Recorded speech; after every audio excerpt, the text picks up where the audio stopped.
Hello, Abyss Jumper.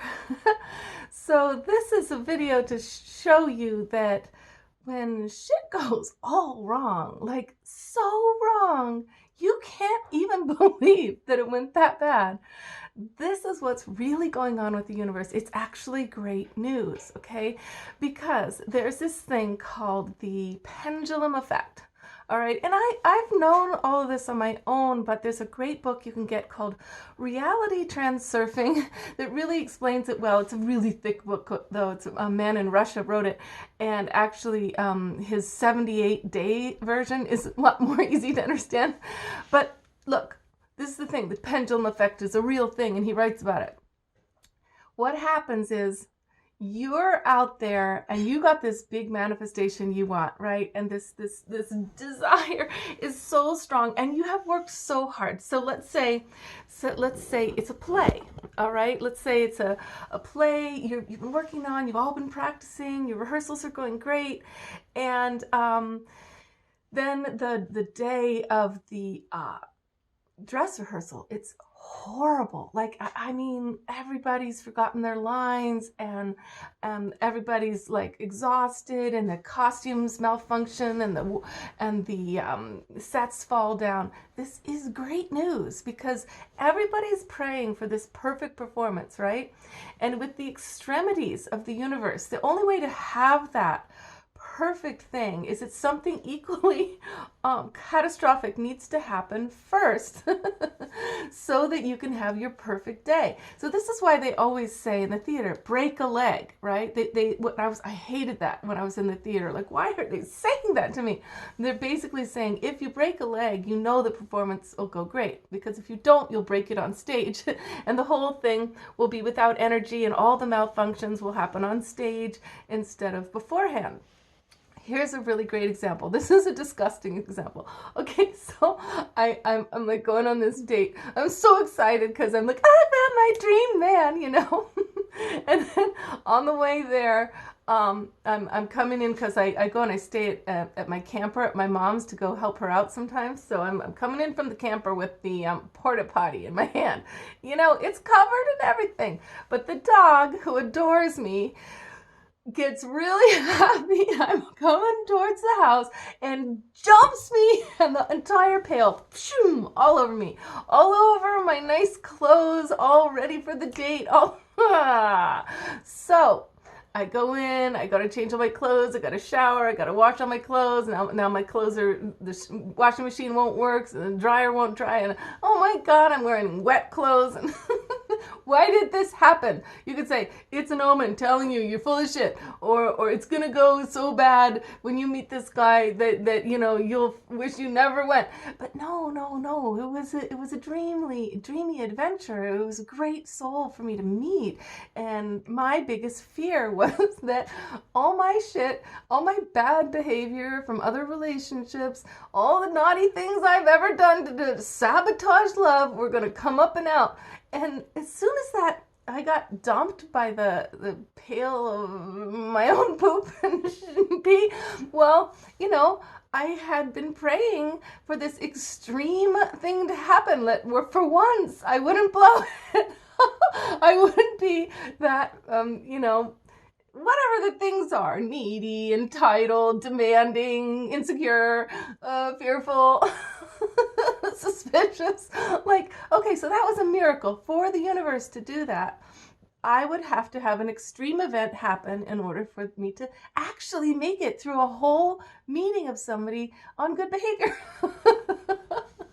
Oh my God. So, and the other reason, so as soon as it happened that I got drenched, I knew it was all going to be okay because the worst had already happened on the physical level. So that's the other thing. When your disasters happen on the physical level instead of the spiritual level, it's protecting you from physical disaster. It's also protecting you from spiritual disaster.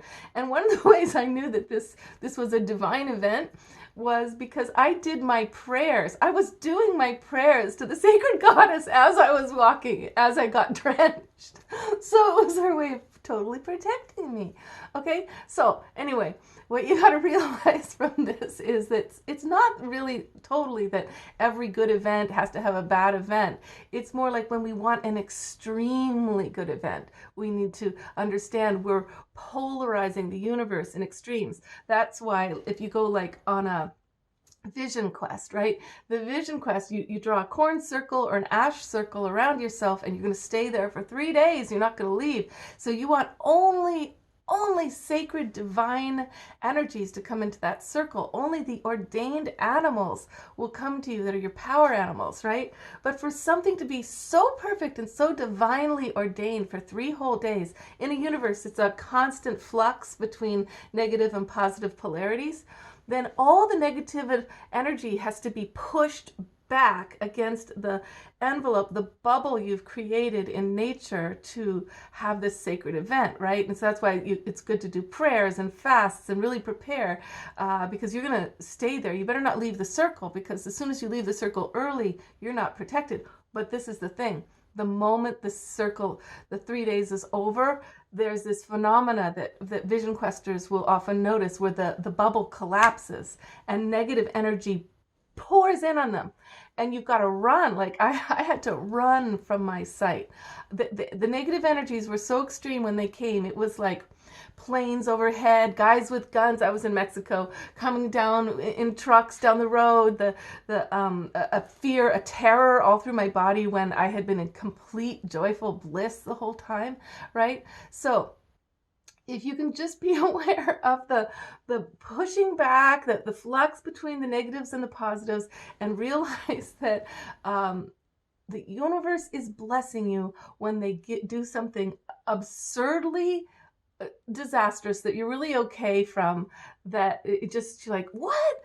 I was praying to my angels and they just pulled down my pants, in front of the mailman, whatever. It's like these things will happen that are like, you can't even believe it. Like, why did that happen? That is so awful. that is like awful.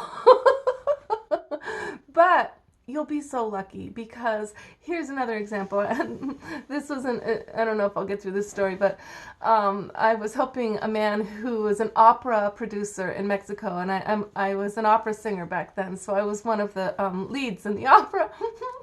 And he also wanted me to be like doing offerings with him to the gods, and his idea was that, okay, my opera is going to be offering to the gods. And I was like, no, don't do that, because if you do that, the way offerings are, they get eaten. They will get eaten. Your opera won't get to be so good. And he was like, no, it's for the gods. And I was like, no, please, just let's give offerings to the gods first, a big feast, and then your play will go really well. He didn't want to hear about it. So what happens is I get chicken pox.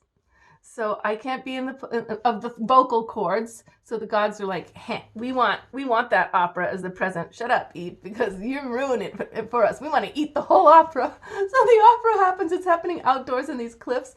And I kid you not, the entire audience is sitting nice and happy, except for none of them have paid for their tickets, because the ticket guy got lost. Everybody came in from a different entry instead of the one he planned them to come in, and so nobody paid.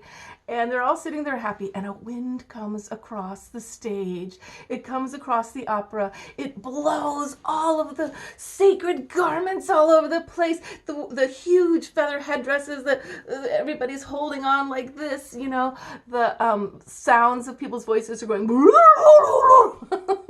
The only time that the wind calms down is when the indigenous dancers come out, and it makes the whole play seem like it's about them, because only their lines and songs can be heard.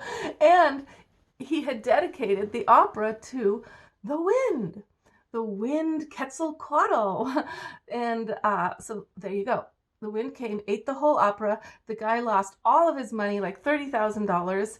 And but what happened for him in the end? He was blissed out. His life was full of pain and suffering before that. His wife and him were at odds, about to split up, and instead their whole love comes back, their relationship comes back. He's blissed. He's given his art to the gods, right? So here you go. Watch the extremities, understand there's this polarity dance that's always going on. There's a give and take between the negative and positive forces, and just be thankful when something horrifically stupid happens right before what you really want to have happen, because it's a good sign. Okay, I hope that wasn't too much to share. Sometimes my stories are a little unbelievable, but they're real. Okay.